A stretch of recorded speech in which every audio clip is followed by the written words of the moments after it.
Hello viewers, అందరూ ఎలా ఉన్నారు? నేను మీ Shobha. Welcome to Queenie's kitchen blogs. మరి సండే వస్తే మీతోటి ఏదో ఒక కొత్త వీడియో షేర్ చేస్తూనే ఉంటాను కదండి. ఈరోజు స్పెషల్ నోట్లో పెట్టుకోగానే కరిగిపోయే మటన్ గోంగూర అనమాట. కొంచెం చిన్న చిన్న టిప్స్ని పాటిస్తే మనం చాలా ఈజీగా వంట చేసేయచ్చండి. ఇదివరకు నేను కూడా చాలా కష్టం అనుకునేదాన్ని. చూసారు కదా దీని టెక్స్చర్ ఎలా ఉందో. మీకు కూడా కావాలా? మరి ఇంకెందుకు ఆలస్యం, వీడియోలోకి వెళ్ళిపోదాం. ఫస్ట్ నేను ఒక కేజీ మటన్ తీసుకున్నానండి. కేజీ మటన్లో నేను ఉప్పు, పసుపు, కరివేపాకు వేసి విజిల్స్ రానిచ్చాను. ఎన్ని విజిల్స్?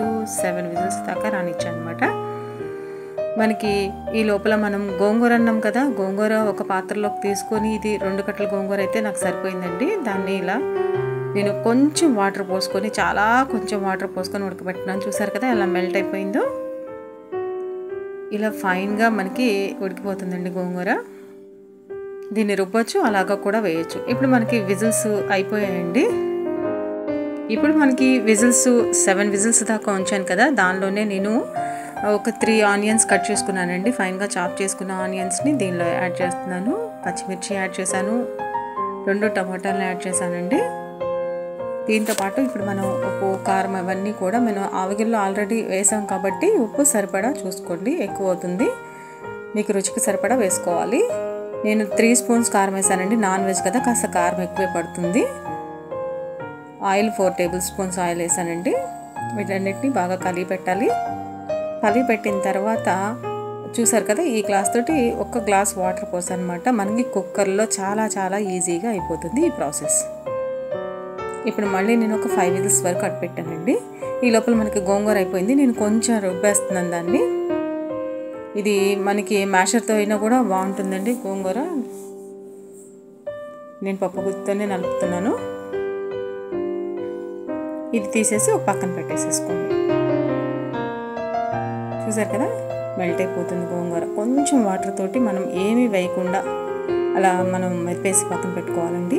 ఇప్పుడు మనకి 5 విజిల్స్ అయిపోయినాయి. చూసారు కదా అసలు ఆ టెక్స్చర్ చూడండి. 5 విజిల్స్ తర్వాత ముక్క చాలా మెత్తగా ఉడికేసేసేసి ఎంత బాగుంటుందో. ఈ మసాలా చూసారు కదా, అల్లం వెల్లుల్లి పేస్ట్ మాత్రమే వేస్తున్నానండి. గోంగూర మటన్ కర్రీలోకి ఇంకా మిగతా ఏ మసాలాలు కూడా బాగోవు. ఓన్లీ అల్లం వెల్లుల్లి పేస్ట్ 2 స్పూన్స్ వేసాను అంతే. ఇలా మూత తీసేసిన తర్వాత ఇంకా కొంచెం సేపు ఉడకనివ్వాలండి. దీనివల్ల మనకి వర్క్ చాలా ఈజీగా అయిపోతుంది, మంచి టేస్ట్గా కూడా వస్తుంది అన్నమాట కర్రీస్. నేను ఎక్కువ కర్రీస్ ఇలాగనే చేస్తాను.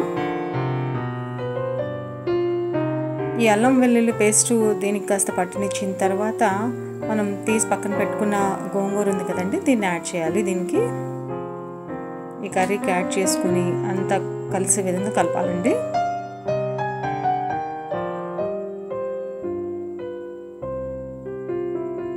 ఇలా కలిపేసేసి ఒక 5 మినిట్స్ అయితే నేను స్టవ్ మీద ఉంచేస్తున్నాను. ఈ అల్లం వెల్లుల్లి ఈ గోంగూర కాసేపు ఉడకనిస్తే దీని టెక్స్చర్ పడుతుందన్నమాట కర్రీకి. చూసారు కదా ఎంత బాగుందో.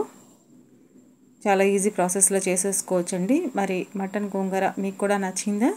క్వీనీ బ్లాగ్స్ని నచ్చితే సబ్స్క్రైబ్ చేయండి, లైక్ చేయండి, షేర్ చేయండి, కామెంట్ కూడా చేయండి. మీకు ఇంకా ఏమేమి వంటలు కావాలో కామెంట్ బాక్స్లో కామెంట్ చేయండి.